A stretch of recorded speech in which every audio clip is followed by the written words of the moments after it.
है कि नमस्कार करो। उसने मेरी तबीयत के बारे में पूछा, मैं बीमार था, तबीयत के बारे में, बस निकल गए। बाकी मेरा काम वापस शुरू हो गया, उनका भी काम शुरू हो गया।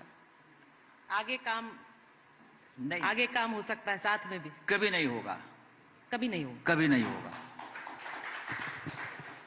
अभी कई सारे सीटों पर राउत साहब ऐसा हुआ है कि बीजेपी और शिवसेना के, शिंदे सेना के उम्मीदवार निर्विरोध चुनकर आ गए। इसको आप किस तरह से देखते हैं? फ्रॉड है उनका कभी चुनाव से पहले अरे ही भाई, नरेंद्र भाई मोदी विश्व गुरु है, वो कभी निर्विरोध चुनकर नहीं आ गए। अमित शाह इतने बड़े नेता है, वो कभी निर्विरोध चुनकर नहीं गए। मुंबई के कॉरपोरेशन में आपको मालूम है, जॉर्ज फर्नांडिस भी यहाँ कॉरपोरेटर थे, वो कभी निर्विरोध चुनकर नहीं आए।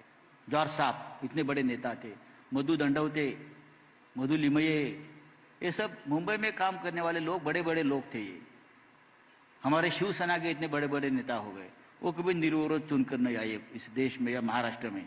तो ये किस झाड़ की, किस खेती की मूली है? ये सब पैसे के चक्कर है। सामने वालों को सत्ता के नाम पर दबाते हैं, पैसे देते, 5-5 करोड़ देते हैं नामांकन पीछे लेने के लिए।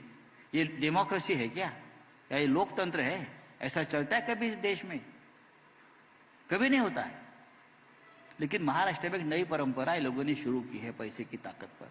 लेकिन राउत साहब, यह आरोप लगता है कि शिवसेना यूबीटी कभी ईवीएम पर जो है आरोप लगाती है, कभी वोट चोरी का आरोप लगाती है, और ये सारा कुछ अपनी हार को जस्टिफाई करने के लिए किया जाता है, और एक तरह से भूमिका भी अभी से तैयार की जा रही है। ये ईवीएम की बात छोड़ दीजिए, ईवीएम पर सबसे पहले आरोप लगाया था भारतीय जनता पार्टी ने।